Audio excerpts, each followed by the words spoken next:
Bismillahirrahmanirrahim. Assalamualaikum warahmatullahi wabarakatuh.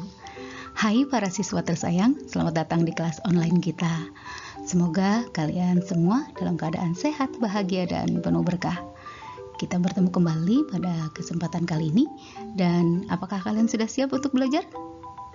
Jangan lupa, siapkan alat tulis kalian terlebih dahulu dan awali pembelajaran dengan membaca doa. Terima kasih, selamat belajar semua.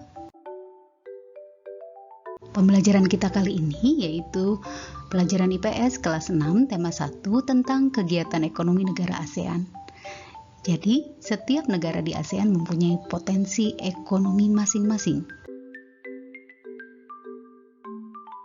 Setiap negara di ASEAN rata-rata mempunyai sumber daya yang sama, namun setiap negara juga memiliki sumber daya dan komoditas unggulan.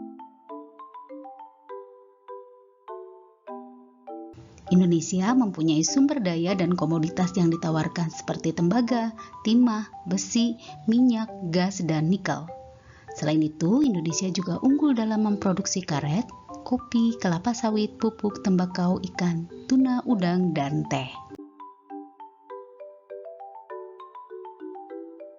Negara Brunei Darussalam terkenal sebagai penghasil minyak mentah, hasil minyak, dan gas alam.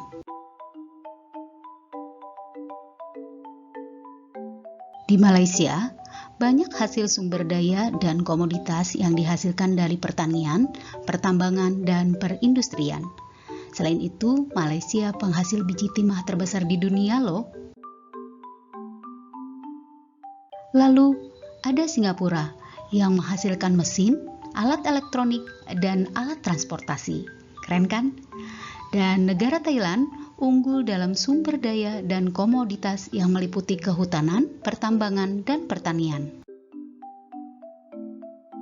Selain itu, Thailand adalah negara penghasil beras terbesar di Asia. Dan negara Filipina unggul di bidang pertanian, industri, dan pertambangan. Komoditas terbesarnya adalah penghasil kayu, nanas, kopra, dan gula.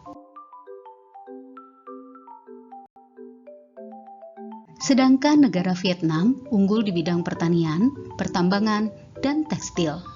Komoditasnya berupa semen, kaca, pupuk, emas, dan seng. Sedangkan negara Kamboja memenuhi kebutuhan ekonominya dengan sektor pertanian. Negara Laos mengandalkan sektor pertanian seperti beras, tembakau, jagung, jeruk, dan kopi. Lalu ada negara Myanmar yang menghasilkan kayu jati, pupuk, dan beras. Anak-anak hebat di rumah, berikut perbedaan kegiatan ekonomi negara Indonesia dengan negara-negara ASEAN lainnya.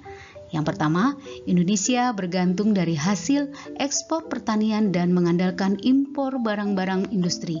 Sedangkan negara Singapura bergantung pada hasil ekspor elektronik. Perbedaan yang kedua yaitu komoditas pertanian Indonesia yang diekspor adalah kakao, sawit, batu bara.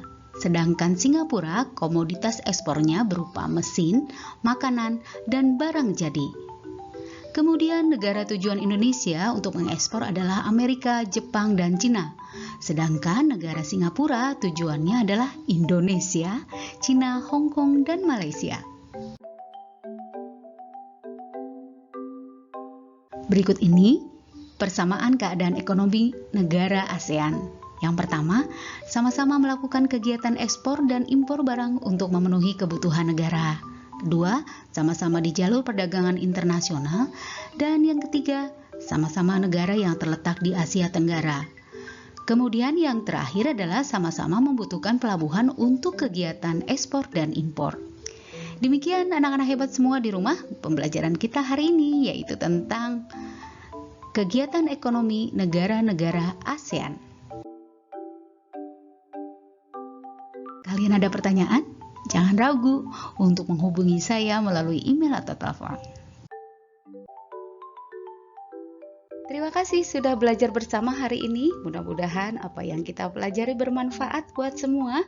Dan salam sehat, penuh semangat, walaupun kita masih belajar dari rumah. Wassalamualaikum warahmatullahi wabarakatuh.